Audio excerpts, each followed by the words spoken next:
Oke,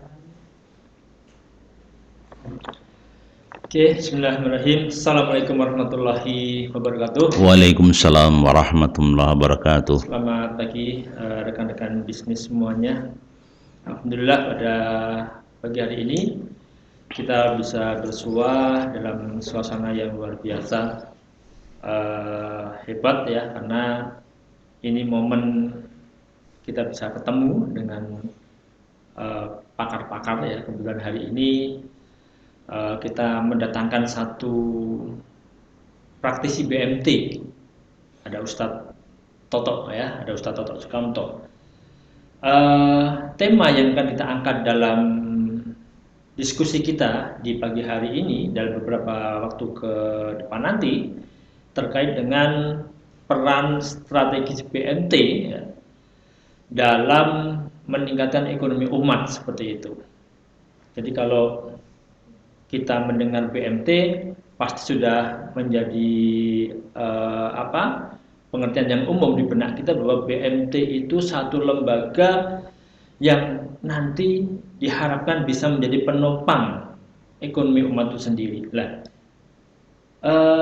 Dengan banyaknya BMT sekarang ini, kemudian dengan banyaknya sektor-sektor keuangan yang lain, tentu BMT harus memainkan peran strategis. Sejauh mana BMT bisa memberikan sumbangsih kepada ekonomi umat itu sendiri. Ya. Umat sekarang dihadapkan pada satu pilihan. Iya. Apakah umat itu berjalan sendiri atau memang umat itu harus ada pendampingnya, harus didampingi seperti itu. Hari ini, alhamdulillah kita kedatangan satu tamu. Ya, beliau adalah Ustadz Toto Sukamto. Beliau seorang praktisi sekaligus konsultan ya. Dan pada hari ini kita akan bincang-bincang tentang apa itu BMT dan peranannya dalam meningkatkan ekonomi umat. Oke, kita sapa beliau. Assalamualaikum Ustaz. Waalaikumsalam warahmatullahi wabarakatuh. Alhamdulillah dalam rahmat dan ridhonya Allah bisa bersilaturahim, Mas. Oke, nggih. Senang ya kita bisa Amin.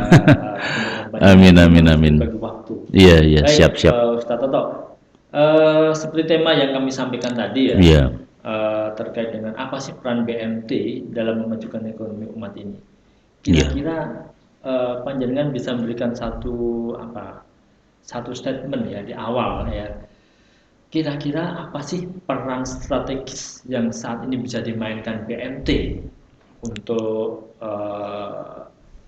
meningkatkan ekonomi umat, apalagi sekarang pasca pandemi memang ekonomi umat sedang stagnan dan alhamdulillah mungkin beberapa memang sudah mulai naik. Sejauh mana BMT bisa memerankan peran penting di sini?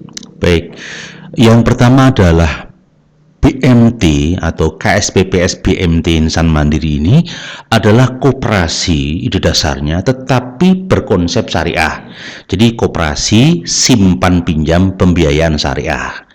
Titik bangkitnya adalah kami bangkitkan geliat UKM, usaha kecil dan menengah, khususnya juga yang mikro, untuk bangkit, untuk tidak terpuruk pasca pandemi. Ini harus bangkit.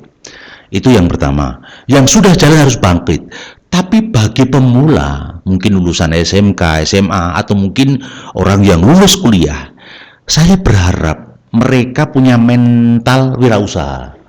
Jadi saya ingin menumbuhkan semangat bos-bos baru. Biarpun saat ini ada yang bekerja sebagai karyawan swasta, ada juga mungkin kerja di kantoran, tetapi ambil peluang waktu untuk menggelorakan semangat gerakan wirausaha. Jadi mimpi kami ada namanya Gema Wirus ya, gerakan masyarakat wirausaha. Sederhana, misalnya saya bekerja di swasta, saya jam 4 saya pulang, saya punya ternak ayam, saya punya ternak domba misalnya. Apalagi sekarang zamannya online, semuanya bisa dikondisikan. Jadi sebenarnya harapan kami BMT ini menumbuh kembangkan semangat wirausaha muslim. Saya katakan muslim ya, karena konsep kami adalah konsep syariah ya. Jadi Sehingga orang muslim, maaf ini, bukan menjadi pecundang di negeri ini, bukan hanya menjadi buruh di negeri ini. Di sela-sela dia pekerja paruh waktu, harapan kami dia menjadi bos di masa depan. Gitu, Mas. Oke, siap. Ada satu kata yang saya tadi saya lingkari ya. Harapannya BMT bisa menumbuhkan bos-bos ya, Ya, kecil ya. iya, Jadi betul. memang semuanya harus dimulai dari kecil Iya, ya. Mungkin iya. kita mimpi Iya, besar kalau betul. kita nggak mulai dari kecil. Oke, eh, boleh nggak saya bertanya kepada Pak Toto ini? Iya, siap. Eh, BMT apa sih yang bisa BMT fasilitasi ya terkait dengan penciptaan bus-bus kecil ini? Karena apa? Karena banyak orang akan memulai bisnis, orang akan memulai usaha itu, wah, apa saya masih dipercaya ya? Sementara saya belum pernah berusaha. Iya. Apa ada sih lembaga keuangan yang mau ngasih fasilitas pendanaan kepada saya, sementara saya belum pernah memulai? Atau mungkin saya sebut nama lah ya, misalnya kebetulan Pak Toto ini ya, Iya. beliau adalah ketua pengurus di KSPP SBMT Insan Mandiri. Iya, Maka iya. kira-kira ini PMT-nya Pak Toto nih, saya tanya nih ya. Iya. Bisa nggak sih Pak Toto PMT Panjenengan memfasilitasi calon bos-bos ini biar mereka juga bisa tumbuh, bisa growing, bisa tumbuh berkembang? Iya. Jadi ada dua program. Program pertama adalah usaha yang sudah jalan, sudah ready. Ini tidak boleh stagnan. Berarti usaha ini harus tumbuh dan berkembang. Ketika misalnya omsetnya saat kemarin mungkin bergabung 20 juta. Setelah bergabung harapan kita tumbuh menjadi 50 juta, menjadi 100 juta. Berarti pelaku usaha mikro yang menjadi mitranya BMT Insan Mandiri harus berkembang. Lah, kata kuncinya sendiri sebenarnya market atau lembaga, bukan hanya sekedar melakukan kucuran pembiayaan. Idealnya nanti ada podcast, ada apa ini. Ini kita rekrut, harapan kita anggota itu lebih berdaya, lebih punya wawasan intelektual, punya wawasan yang bahasane nuting zaman kelakoni atau visioner tentang bisnis yang ke depan yang bisa survival. Contoh kecil, saya tidak sebut merek, di beberapa titik sekarang maaf ya, jualan es dengan konsep waralaba itu ketika dia waralaba gabung di angka modal 9 juta. Salah satu cek saya mencoba, ada teman namanya Yeni ya. Yeni itu suaminya kerja di Batam. Dia di sana ikut waralaba dengan 9 juta. Satu hari dia itu laku, maaf ya, teh jumbo itu, yang pinggir jalan itu 100 apa namanya? 100 cup ya. Cup minimal sepi 60. Nah, gitu. Jadi itu 9 juta sudah dapat macam-macam lah pelatihan itu. Nah, itu ternyata bosnya itu dari Andong, seorang pengusaha yang dulu elektronik gitu. Ternyata dia mengembangkan itu. Artinya sebenarnya kalau dia ngomong nggak punya modal, punya titik strategis, bermitra dengan BMT jalan. Lah, pertanyaan sebenarnya, berarti BMT dan pengurusnya sama manajernya harus membuat visi bagaimana program barunya. Nah, itu Pak. Jadi ada yang baru ditumbuhkan. Hanya saja sekali lagi jangan dibiarkan. Harus ada pendampingan atau motivasi bisnis. Lah, channel ini harapan kami bisa terus menumbuhkan semangat keilmuan. Ada dakwah, ya namanya dakwah ini juga dakwah syariah, juga dakwah ekonomi, juga jangan meninggalkan anak-anak kita dalam kondisi fakir, miskin. Maka kata kuncinya konsepnya Rasulullah, pintu rezeki itu yang maaf ya 90% atau 9 pintu itu di wirausaha.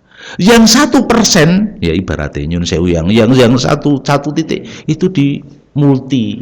Berarti kalau orang muslim itu nggak jadi bos, nggak wirausaha, itu rugi gitu. Biarpun saya jadi karyawan, saya masih bisa jadi bos gitu. Tapi itu pilihan ya. Itu pilihan. Ya, itu pilihan. Iya. Artinya ada orang yang memang passion saya memang di bisnis. Passion saya memang ikut orang. Nah, itu pilihan. Cuman kita tadi Pak Toto bilang, Ndiko, bahwa BMT harusnya bisa memfasilitasi, Ya. saja Ya. punya kriteria-kriteria. Ya.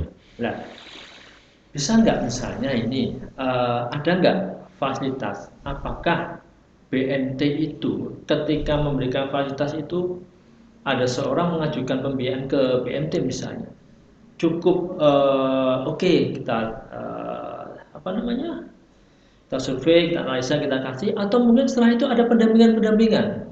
Iya. Nah, karena apa? Ada BMT, yang namanya BMT kadang-kadang hanya sebatas apa namanya, pembiayaan, tapi tidak ada pendampingan, tidak ada edukasi pada anggota. Jangan lupa bahwa BMT itu di bawah koperasi, dan koperasi punya kewajiban pada anggota. Apa itu? Mengedukasi kewajiban anggota, Iya. mengedukasi usaha Iya. anggota. Lah, kira-kira nih Pak Toto nih, BMT Insan Mandiri lah kira-kira. Iya. Itu ada nggak edukasi untuk anggota?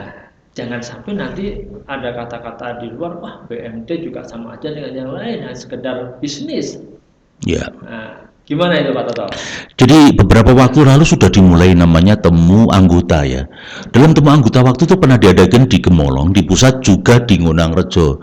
Beberapa anggota didatangkan, di sana ada sedikit informasi penyuluhan tentang produk kita, juga tentang situasi usaha dia. Hanya saja itu berlaku kepada anggota yang lama, pelaku usahanya, wirausahanya sudah berjalan ya. Hanya pasang surut itu hal yang biasa. Sehingga ternyata orang yang bergabung itu antusias. Sampai Indonesia udah tertarik, mungkin ada yang mau deposito, ada yang ternyata melihat BMT Insan Mandiri itu ternyata kok bisa dipercaya.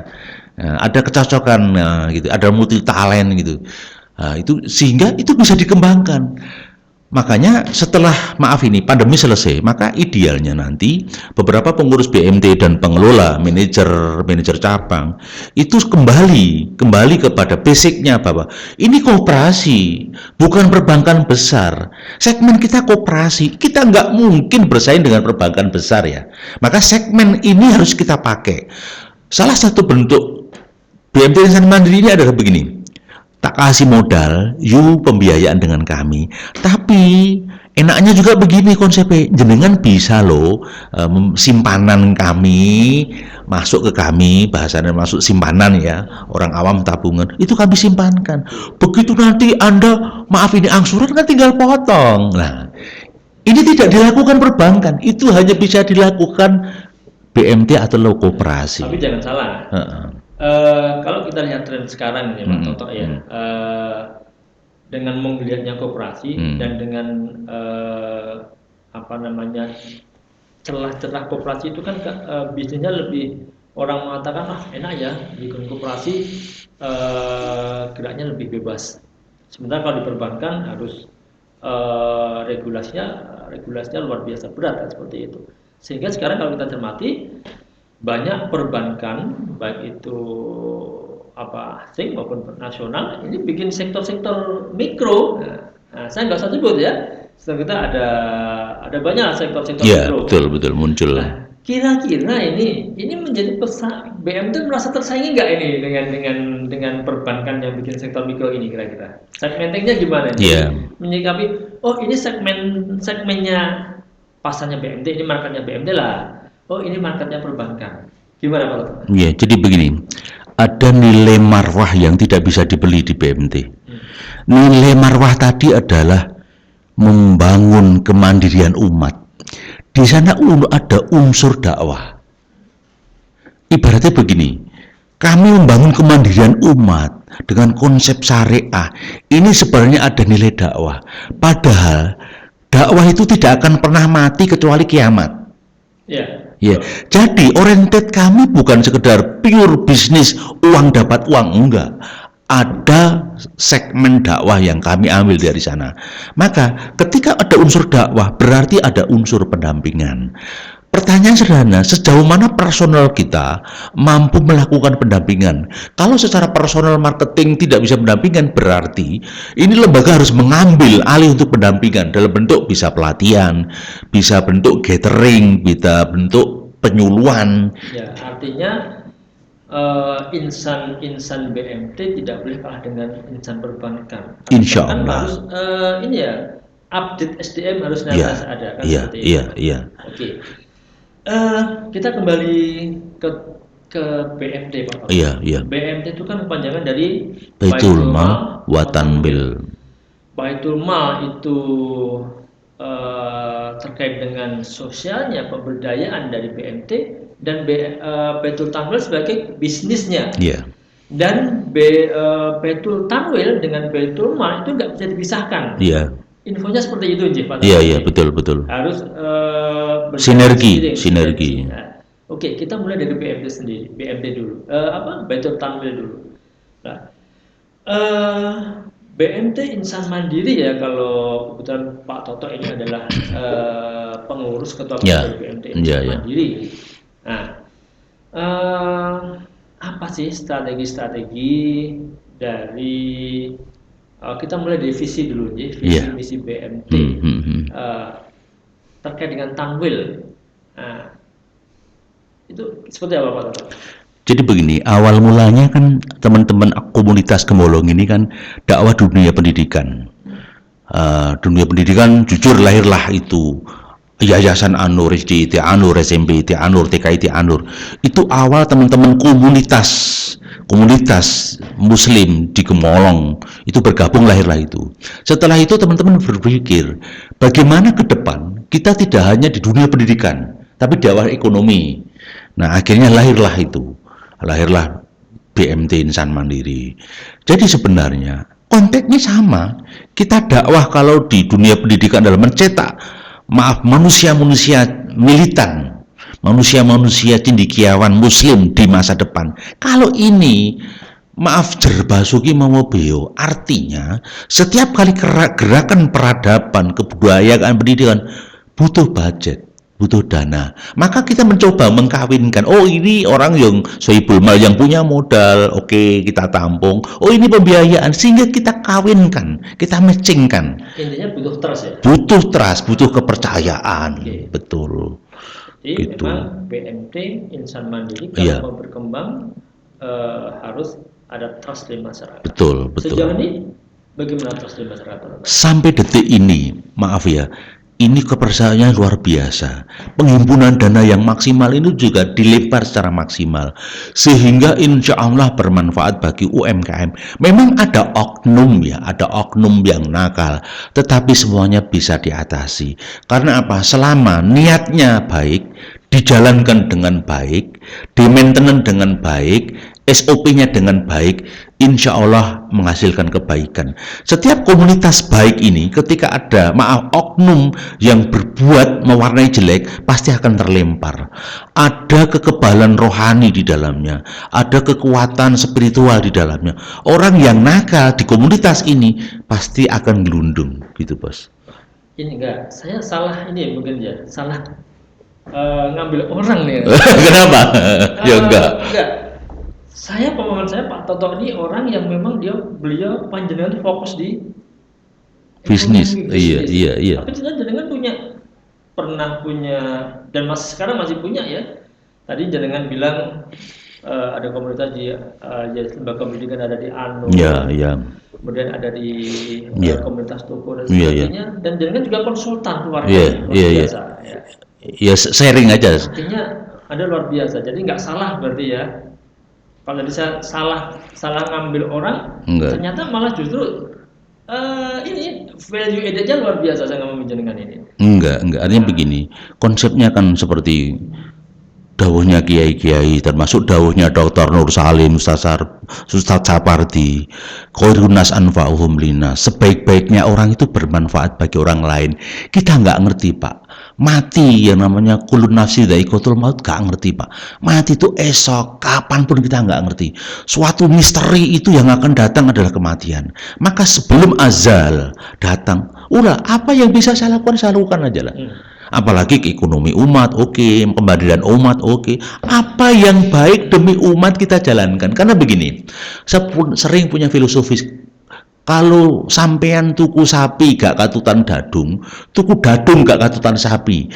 Kalau beli akhirat, dunia dicukupi sama Allah. Tawakal Allah.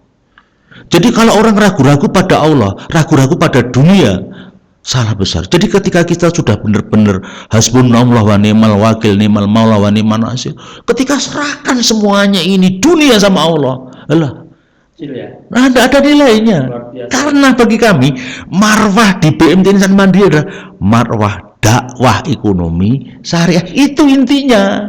Berarti Gitu. bisnis harus linear dengan konsep dakwah. Betul. Nah, Ki, saya tertarik dengan yang jenengan sampaikan tadi. Sebaik-baik manusia adalah yang bermanfaat buat orang lain. Iya, iya.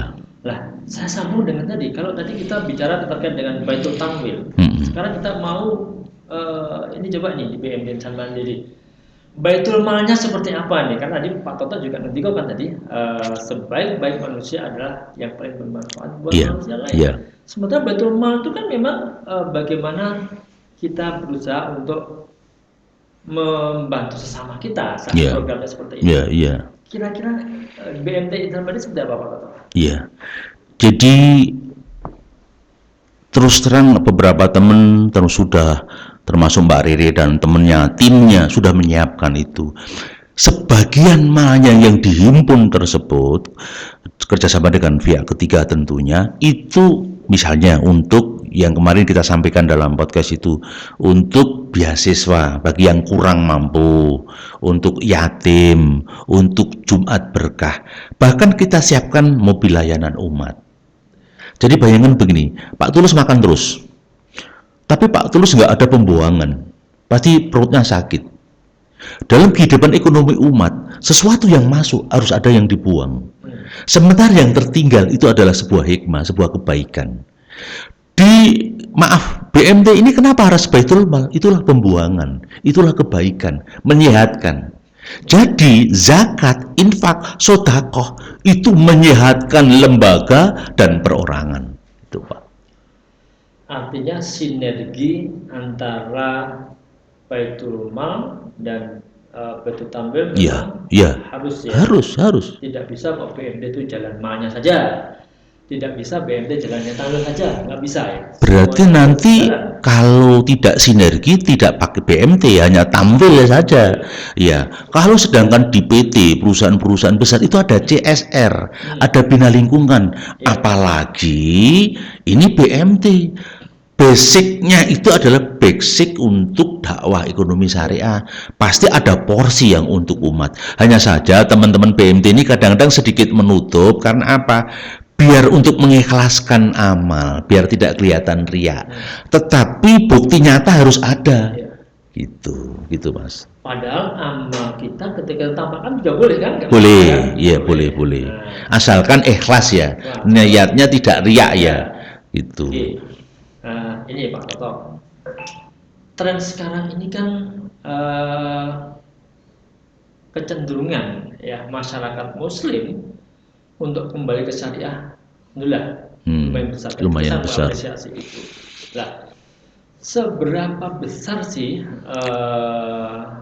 kalau kita mungkin teman-teman BMT, insan BMT, Pak Toto ini sudah membuat satu pemetaan misalnya di BMT Gemolong misalnya berada. Ini seberapa besar sih animo masyarakat Gemolong? Kalau kita bicara segmenting bisnis ya di Gemolong ini kira-kira masyarakat Gemolong ini sudah seberapa besar sih animonya ke BMT Insan Mandiri? Termasuk kita nggak pungkiri ada yang namanya lembaga-lembaga sejenis, dan itu apakah jenengan juga itu menganggap sebagai sebuah mitra atau bagaimana untuk berkembang? Jadi begini, konsep kami fastabiqul khairat Pak. Jadi sebuah dakwah ekonomi syariah ini harus berbagi. Kita nggak bisa sendirian, konsepnya jamaah. Mungkin ada komunitas lain, kelompok lain, lembaga lain yang seperti kita berdakwah ekonomi syariah, mari. Tetapi paling tidak, kami ini adalah setetes embun yang menyejukkan dan ada aspek manfaat tadi. Berapapun, jadi di masyarakat itu ada orang yang care terhadap konsep syariah, ada yang biasa saja, ada yang orientasinya hasil, yang penting itu hasil gitu. Ada yang memang orientasinya bisnis murni. Tapi itu tugas kita terus memberikan tarbiyah. Harapan kita bukan sekedar konvensional, tetapi ada nilai-nilai ibadah. Kalau sesuatu diawali dengan basmalah menjadi ibadah, kenapa kita tidak ambil? Kalau konsepnya akad syariah itu di akadnya, kenapa kita benahi akadnya saja? Berarti gitu Pak. akad itu awal, Betul, ya, iya, termasuk ketika kita berhubungan dengan lawan jenis, iya, kalau nggak ada iya, akad berarti iya, juga nggak sah, berarti iya, iya, termasuk dengan jual beli iya, dengan BMT. Nah, eh, ini saya kadang-kadang sempat berpikir gini Pak Toto. Saya satu sisi senang ya, senang ketika orang berlomba-lomba untuk kembali ke syariah, back to syariah lah, tren iya, seperti iya, itu. iya, iya, Cuman kadang-kadang saya menjadi ini tidak nyaman ketika ada orang-orang tertentu misalnya beranggapan bahwa BMT, perbankan syariah, toh juga sama saja dengan bank umum, sama saja dengan koperasi umum. Apa iya, sih bedanya? iya. Nah, gitu. Ini BMT menjelaskan seperti ini, seperti apa Pak? Jadi begini, untuk berbenah itu yang pertama kami internal dulu. Kami bedah internal dulu. Kita punya Dewan Pakar Syariah. Kita bedah terus akadnya kita bedah, programnya kita bedah. Termasuk dulu kita pernah memangkas bahwa administrasi itu tidak boleh persentase. Bisa menjadi riba nasiah. Jadi tidak boleh, harus real. Nah, itu kita pangkas. Berarti di BMT ini sekarang udah nggak ada admin ya? Ada admin tapi real. Oke, ya. Itu padahal dulu 1 bulan kita bisa punya keuntungan 30-an lebih.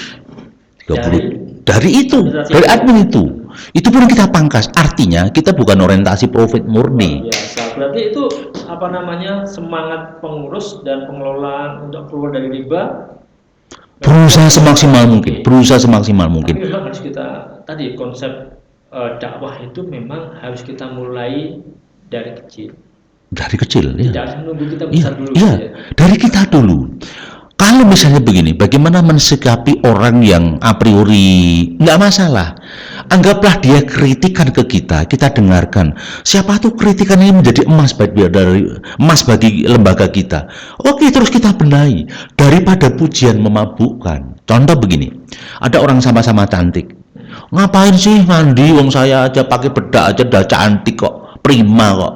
Satunya, ya saya tetap mandi pakai bedak. Beda kan? Gitu loh. Sangat beda. Mindset. Nah, gitu loh. Bagaimana membangun masyarakat, mengedukasi masyarakat, tugas BMT juga. Nah, Iya. mengedukasi bagaimana masyarakat itu berpikiran yang baik tentang konsep syariah itu tugas BMT. Nah, Contoh, ada beberapa pembiayaan yang ketika dia pembiayaan di tempat kita, orangnya meninggal, Pak. Ini sertifikat kita berikan loh. Enggak kita bersyukur, kita hibahkan loh. Ada yang masuk dana tahun itu kita berikan banyak catatan kita. Yang itu tidak pernah kita expose, memang belum kita expose. Artinya ketika ikut program tahun itu kita berikan orang yang meninggal. Banyak Pak yang begitu, pelepasan Pak. Artinya kalau itu orientasinya profit, enggak Pak, enggak semata profit. Gitu Pak. Jadi ingat bahwa teman-teman aktivis daripada pengelola, pengurus, siapapun yang terlibat di sini, ada bingkai yang disadari. Orang urusan duit, tapi urusan kebaikan gitu loh Pak. Gitu.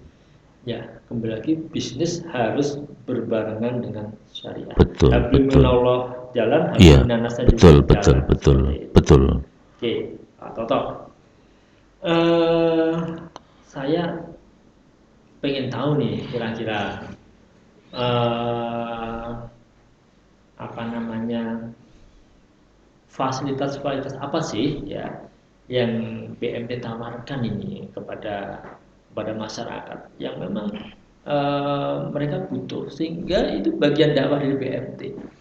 Iya. Produk-produk BMT, sehingga orang-orang di luar sana yang pedagang yang produktif, bahkan duafa, tapi dia sudah punya niat untuk berbisnis, apa sih yang jenengan bisa fasilitasi buat mereka sehingga mereka nggak salah jalan, jatuh kepada rentenir dan sebagainya. Iya.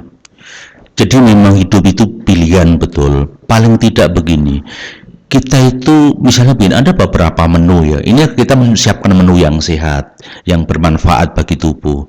Jadi maksud kami begini, lembaga ini ada yang menyiapkan pembiayaan yang sifatnya tempo, ada yang pakai agunan, maksud ada yang pakai angsuran maksud kami. Maksudnya begini, ada tipe-tipe orang bergantung ya Pak. Misalnya begini, ada yang konsepnya musyarakah, ada yang konsepnya murabah. Kebetulan beberapa yang berkaitan produk dan layanan silahkan datang di tempat kami di kantor pusat Gemolong atau di kantor cabang lain. Di brosurnya sudah kita buatkan, ada brosur yang lengkap. Bahkan ini saya juga ada brosur yang misalnya begini, di sana yang berkaitan pembiayaan misalnya ada pembiayaan murabah. Jadi saya bacakan, jadi pembiayaan dengan prinsip jual beli barang dengan harga pokok dengan tambahan margin.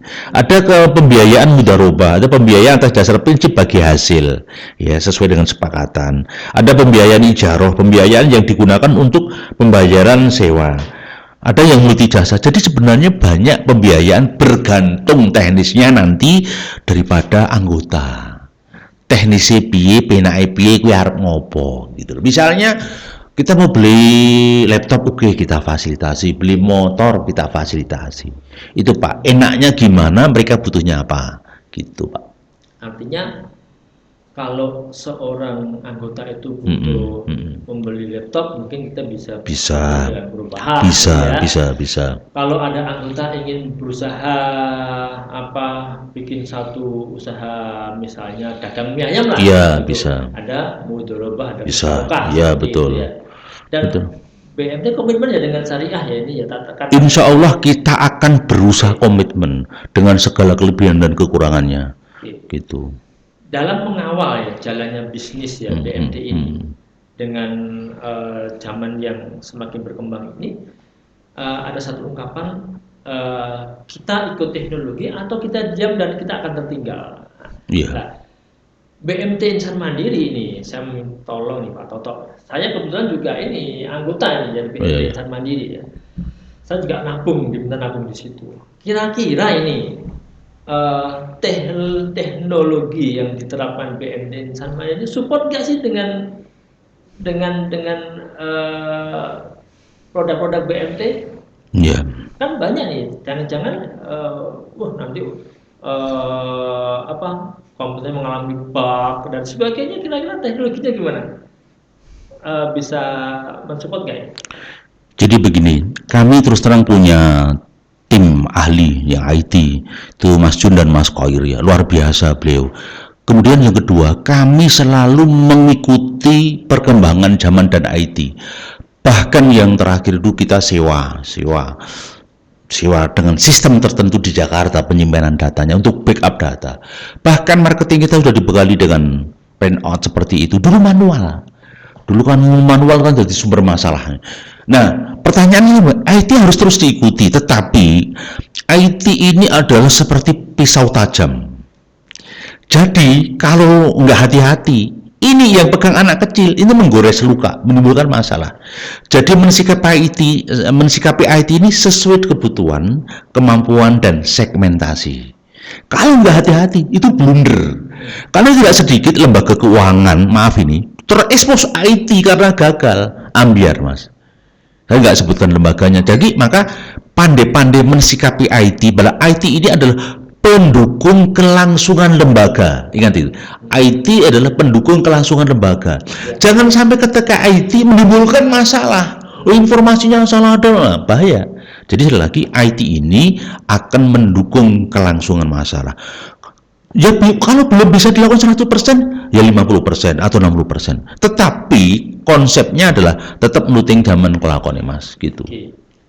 BMT Insan Mandiri Pak Toto ya, ini dibangun 2007 ya? Ya, betul. Nah, berjalannya waktu, tentu saja banyak lembaga-lembaga lain yang juga tumbuh dan kita senang tentunya ya. Dakwah itu kalau berjamaah, dakwah kalau bersama-sama itu enak. Sehingga kita tidak menganggap mereka itu kompetitor dan sebagainya. Tetapi dalam satu kaidah bisnis Pak Toto ya, pasti BMT punya ini segmenting sendiri. Iya. Nah, kira-kira segmenting BMT itu apa? Dan apa sih yang diunggulkan dari BMT Insan Mandiri ini? Ini biar pada tahu nih. Nah, iya.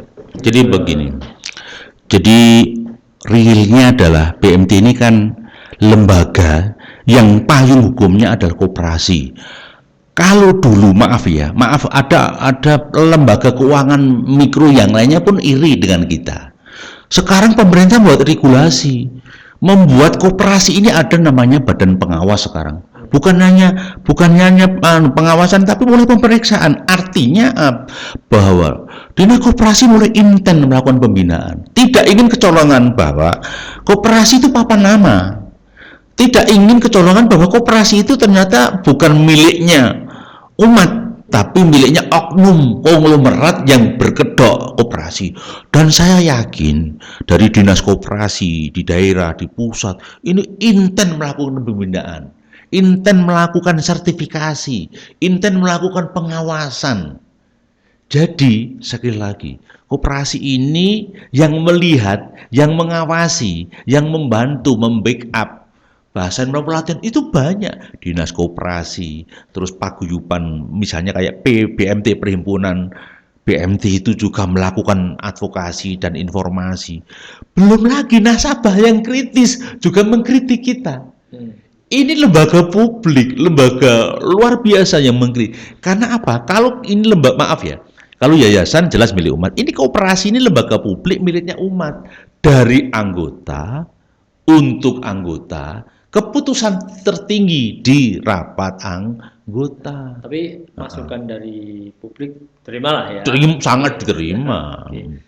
Jadi BMT bukan satu lembaga bisnis yang anti kritik, Bukan. Tapi kritik memang buat membangun, buat betul. berkembang lebih baik lagi. Gitu. Iya. Pak Toto, saya pengen ngobrol lebih lama lagi sebenarnya. Iya. Nanti kita agendakan lagi dengan panjenengan dengan topik-topik. Siap. Cuman karena ini waktu sudah siang, mau azan duhur, kita bisa akhiri dulu ya. Terima kasih. Di channel PMT Insan Mandiri kali ini. Dan mudah-mudahan dari sedikit obrolan tadi paling tidak membuka satu wacana bahwa BMT Insan Mandiri siap bersama-sama amin bismillah syariah. Dan mudah-mudahan semakin banyak masyarakat yang terbuka hatinya untuk mulai back to syariah. Iya. Itu stressing kita di siang hari ini. Amin. Itu insya Allah kita ketemu di terima kasih. Next kesempatan. Terima kasih. Ada Rere, makasih Rere, ada Saiful yang sudah membantu kita sehingga channel ini bisa hidup. Terima kasih Pak Toto, jazakumullah khairan katsir. Assalamualaikum warahmatullahi wabarakatuh. Waalaikumsalam warahmatullahi wabarakatuh.